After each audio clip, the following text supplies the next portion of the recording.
નમસ્તે મિત્રો, આજે આપણો 19 એપિસોડ છે. આવતીકાલ એપિસોડમાં આપણે ક્રોસ ફેસ શીખેલા, આજે ફ્રન્ટ ફેસ શીખવાના છીએ, જેમાં આઈઝ, નોઝ, લિપ્સ એકદમ સ્ટ્રેટમાં આવશે.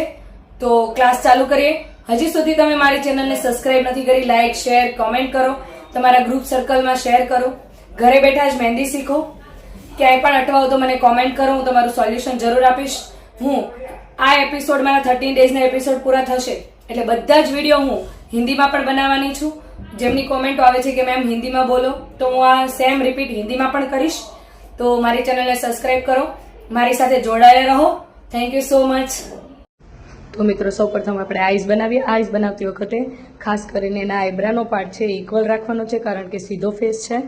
તો આ રીતના બંનેનું સેમ મેથડ લઈ લેવાની છે. જોઈ શકો છો, બંને સાથે બનાવશો તો વ્યવસ્થિત અને પ્રોપર રીતે બનશે. અધરવાઇઝ અપ ડાઉનમાં કેવી રીતે પણ બની શકે છે.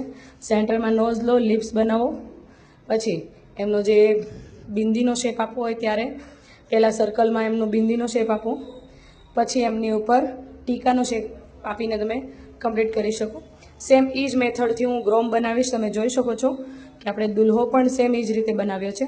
એટલે દાઢીનો પાર્ટ આપવો છે તો થોડી દાઢી મૂછ જે બી આપવું હોય તમે આપી શકો છો.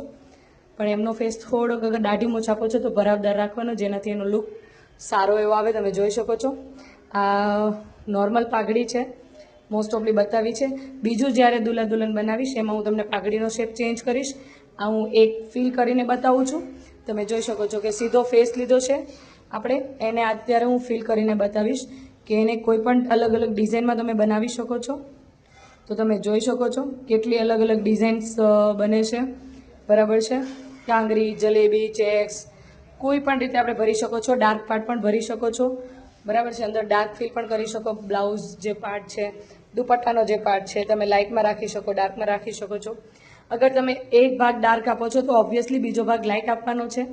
એ ધ્યાનમાં રાખવાનું છે અને એ જ રીતે ભરવાનું છે. આપણે હેર આપ્યા છે તો હેરને પણ આપણે ડાર્ક કરી લેશું, જેનાથી એ ક્લિયર દેખાય. એમનો ફેસનો લુક પ્રોપર આવશે જ્યારે આપણે ડાર્ક ભાગ ક્લિયર કરશું.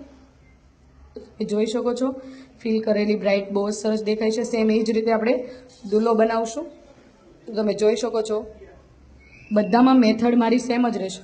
જો તમારી મેથડ બધામાં સેમ હશે તો તરત આવડશે અને તમને ક્યારેય પણ ભૂલાશે નહીં. તમારે ફોનમાં જોવાની પણ જરૂર નહીં પડે, તમે ડાયરેક્ટ બનાવી શકો છો. જો આમાં પાઘડી હું ચેન્જ કરું છું, બરાબર છે, એક નવી પાઘડી તમને આપું છું તો તમે એ પાઘડી પણ જોઈ શકો છો. હજી આના પછી આપણે જ્યારે હાથમાં ટ્રાય કરશું ત્યારે રજવાડી લુકમાં પણ પાઘડી આપી દઈશું. બરાબર છે. ગ્રોમ આખો જે હાફ બનાવું છું, જ્યારે ફૂલ આપણે ત્યારે બનાવશું જ્યારે આપણે જરૂર હશે. આપણે જ્યારે હેન્ડ પ્રેક્ટિસ કરતા હશું ત્યારે આપણે ફૂલ બનાવશું. અત્યારે આપણે હાફ બનાવીએ છીએ. તો તમે જોઈ શકો છો કે હાફમાં કેટલું સરસ લાગે છે. ડાર્ક કરો, લાઇટ શેડિંગ આપો, એમની પાઘડીનો શેપ તમે અંદર પાઘડીમાં આખું શેડિંગવાળી પણ કરી શકો છો, જલેબીવાળી કોઈ પણ ડિઝાઇન પણ આપી શકો છો. મને વધારે ડાર્ક આપવી પસંદ છે, કારણ કે કલર સારો આવે એના માટે હું ડાર્ક વધારે યુઝ કરું છું. પછી તમે ચેક્સ આપો, ઝિગઝેગ આપો, લાઇટ શેડ આપો, શેડિંગ આપી દો.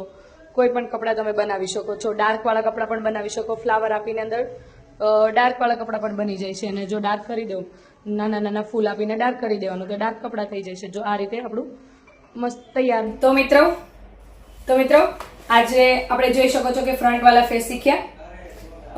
ડાર્ક એનો પાર્ટ આપી દીધો, લાઇટ પાર્ટ આપીને બંનેને ફિલ કરીને પણ મેં તમને બતાવી દીધું છે. તો આપણે હવે ફેસ તો ઓલમોસ્ટ કવર થઈ ગયા છે. ક્રોસ, જે હાફ ક્રોસ, ફ્રન્ટ, જે બેઝિકમાં બહુ જ ઇમ્પોર્ટન્ટ છે. આ નોર્મલી બધા ફેસ છે, એડવાન્સ તો બહુ અલગ છે. નોર્મલી ફેસ અને એનું શેડિંગ મેં તમને બતાવ્યું છે. આવતીકાલે આનો જ યુઝ કરીને આપણે એક હાથ બનાવશું, તો એમના માટે રેડી રહેજો. આવતીકાલે ફરી મળીએ. Thank you so much.